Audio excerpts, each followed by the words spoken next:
Tu t'es déjà retrouvé face à une décision importante, un choix de carrière, une relation, une opportunité, et quelque chose dans ton ventre te disait non, pas ça. Mais tu l'as ignoré et quelques mois après, tu t'es dit j'aurais dû écouter mon intuition. Ce sentiment, on l'a tous eu. Mais voilà ce que la plupart des gens ne savent pas. L'intuition n'est pas un don mystérieux réservé à quelques rares élus. C'est une compétence. Et comme toute compétence, elle se travaille.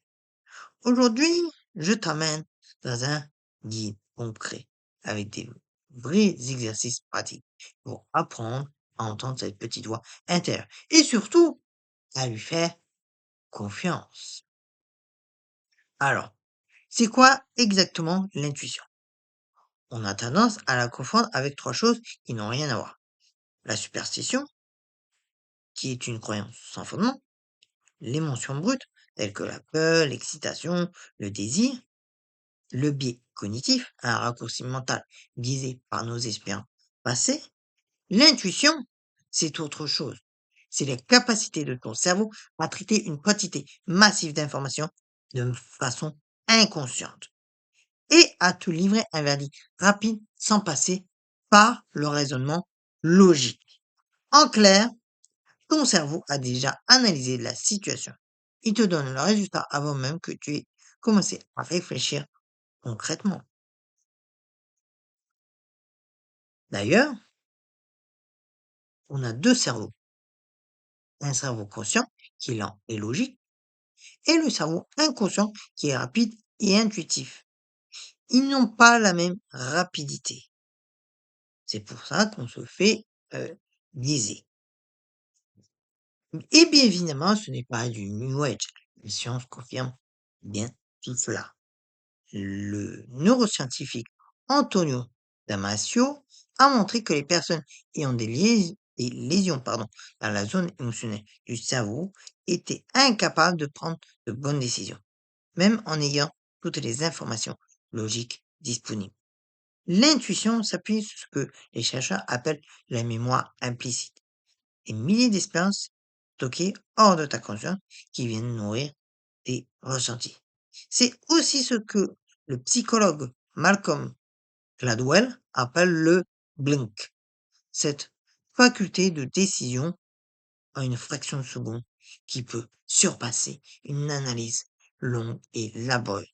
Résultat, l'intuition n'est pas magique, elle est neurologique.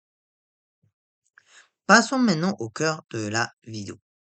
4 exercices concrets pour développer ton intuition dès aujourd'hui.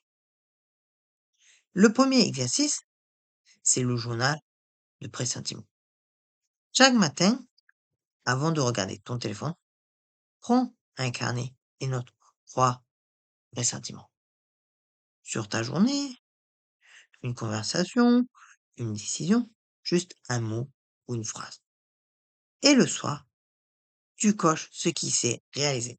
Après 3 semaines, tu vas voir des patterns émerger.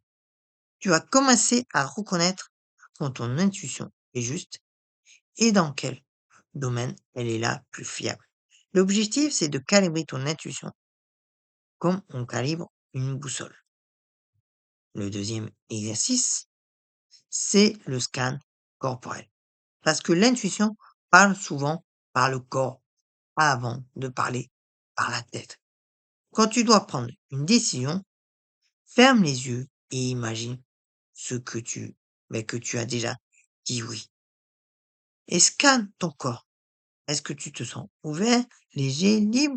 Ou est-ce que c'est les mains, tu te sens contracté, lourd, étouffé? Maintenant, on recommence en imaginant que tu as dit non et compare. Le corps ne ment pas. Il a son propre système de traitement de l'information. Le troisième exercice, c'est la méditation du silence. L'intuition ne peut pas se faire entendre dans le bruit. Elle chuchote, elle ne crie pas. 10 minutes par jour, en silence complet, pas de musique, pas de podcast, juste toi, ta respiration et l'observation de ce qui remonte à la surface. Tu n'as pas à chercher une réponse. Tu ouvres simplement un espace pour qu'elle puisse arriver.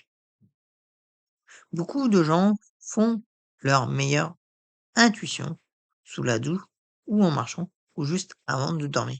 C'est exactement ces moments de silence intérieur.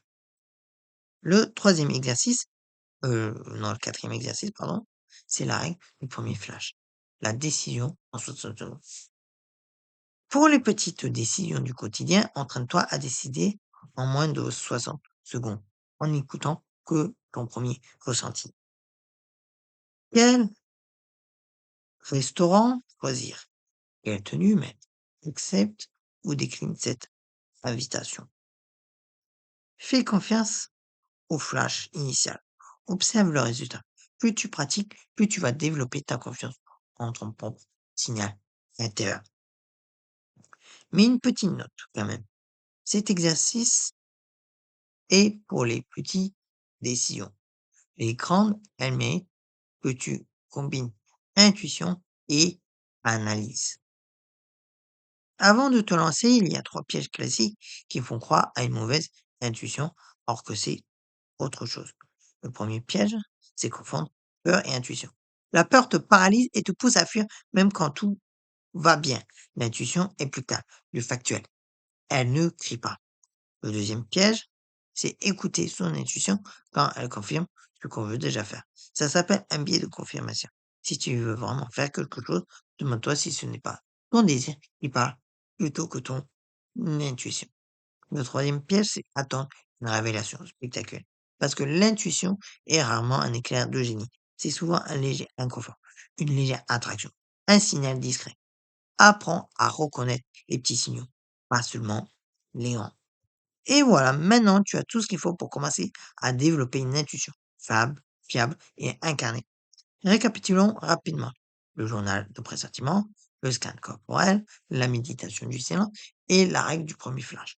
Commence par un seul exercice. Tiens-le pendant 21 jours et observe ce qui change dans ta façon de te sentir, guidé par ta propre vie. Si cette vidéo t'a apporté quelque chose, laisse un commentaire avec l'exercice que tu as essayé en premier et partage-la à quelqu'un qui a besoin d'apprendre à s'écouter davantage. À très bientôt.